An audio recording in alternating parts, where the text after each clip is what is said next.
Company बाग स्थित जिगर मंच पर ब्राह्मण समाज के महाकुंभ का आगाज हुआ। ब्राह्मण महाकुंभ में मंडल के अलावा अन्य प्रदेशों से भी हजारों की संख्या में ब्राह्मण समाज के लोग कार्यक्रम में पहुंचे। कार्यक्रम में ब्राह्मणों ने राजनीतिक और सामाजिक भागीदारी में अपने अधिकारों के लिए हुंकार भरी और 11 विभिन्न बिंदुओं पर महाकुंभ में अपने विचार रखे। इस अवसर पर कार्यक्रम के मुख्य संयोजक करणवीर शर्मा, अखिल भारतीय ब्राह्मण महासभा के प्रदेश अध्यक्ष यूपी रत्न पंडित राजेंद्र नाथ त्रिपाठी, जय हिंद मंच के अध्यक्ष सुशील शर्मा, डॉक्टर प्रदीप शर्मा, लोकेश शर्मा, महंत राधेश्याम व्यास, चंचल शर्मा, अनिमेश शर्मा, पंकज शर्मा आदि ब्राह्मण समाज के लोग उपस्थित रहे। रिपोर्ट पुष्पेंद्र शर्मा। पूछते हैं कि भी आप लोग कौन हैं, तो हम एक छोटा सा परिचय देते हैं कि धर्म हिंदुस्तान हमारा, जाति हिंदुस्तानी है, तिरंगा सीने में रखते हैं, इसलिए जय हिंद मंच हमारी निशानी। और आज भाई करणवीर आपने ये महाकुंभ करके संसद तक आवाज पहुंचाई है और जिस महाकुंभ में माताओं की उपस्थिति है, आज गौरवित है ये मंच कि माताएं यहाँ पर है, क्योंकि ब्राह्मण समाज की माताओं का होना एक बहुत बड़ा योगदान है।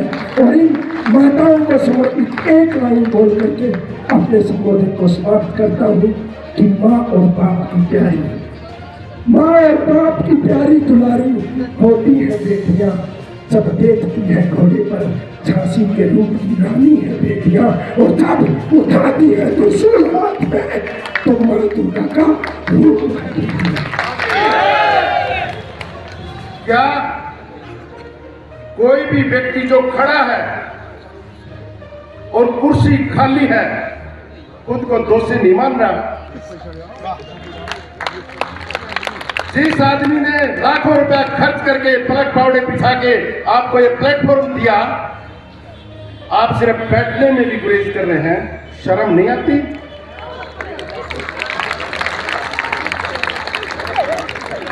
इसलिए मेरी रिक्वेस्ट दिल से, प्रत्येक आदमी कुर्सी लेकर के बैठ जाए और आखिरी वक्ता तक बातचीत सुने। भगवान परशुराम जी के जन्म, उनके इतिहास और उनकी जो कार्यशैली रही, उनके नेतृत्व के जो गुण रहे या उनके योद्धा होने के जो गुण रहे, उनसे आप सब लोग वाकिफ हैं। लेकिन आज के युग में बोलो हमें उनके जो हमें दिए गए कुछ निर्देश थे, उनका अनुसरण करते हुए अपने जीवन को आगे बढ़ाना है। आज के युग में मैं आपसे 2-4 बातें सिर्फ करना चाहूंगी कि ब्राह्मण समाज से पूरा देश या दूसरे समाज सभी बहुत कुछ उम्मीद रखते हैं। तो सबसे पहले हमें अपना आचरण, अपनी जीवन शैली उसको ऐसा बनाना है जो एक मॉडल हो, रोल मॉडल। हमें अपने आप को बन के दिखाना है, अपने परिवार के सामने और अपने समाज के सामने। शर्मा जी आए, उनका संक्षिप्त परिचय और हम कार्यक्रम को आगे बढ़ाएं। और अपने जो हमारे देश के बड़े बड़े महापुरुष हैं उन लोगों की जानकारी देने में देश के अंदर अगर शिक्षा का ही काम किया है और हमेशा कि ब्राह्मण समाज के लिए मुरादाबाद और धन से छुपी हुई है। मेरे पीछे खड़े होकर सभी अपना अपना स्थान ग्रहण कर रहे हैं कि क्या जरूरत पड़ गई? ब्राह्मण महाकुंभ का है कि ब्राह्मण अभी जागृत कम हो रहा है, यदि भी पूरा प्रयास किया जा रहा है, लेकिन स्वभावतः ब्राह्मण के द्वारा जो है एक दूसरे के प्रति विशेष प्रेम और एक प्रति सहायक रूप से उनकी शक्ति जो है वो ब्राह्मण कुंभ के माध्यम से दी जा सकती है। क्योंकि ब्राह्मणों को सभी राजनीतिक दलों ने मात्र अपनी वोट की राजनीति की ओर खींचा है। कभी बीएसपी खींचती है तो कभी सपा खींचती है, कभी बीजेपी खींचती है तो कोई नहीं। लेकिन यदि ब्राह्मणों का एक संगठन होता तो कोई हमें खींचने वाला नहीं होता। जबकि पृथ्वी के देवता हैं ब्राह्मण और सारी दुनिया ब्राह्मण के सामने केवल दुनिया संसार के लोग नहीं, समस्त देवी देवता भी ब्राह्मण के सामने झुकते हैं।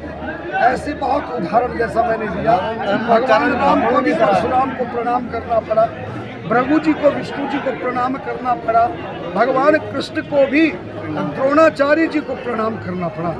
लेकिन ब्राह्मण की शक्ति तो है, लेकिन हनुमान जी की तरह है। जैसे हनुमान जी को श्राप मिला था, जब तक तुम्हें तुम्हारी शक्ति कोई नहीं बताएगा तो तुम्हें शक्ति का एहसास नहीं होगा।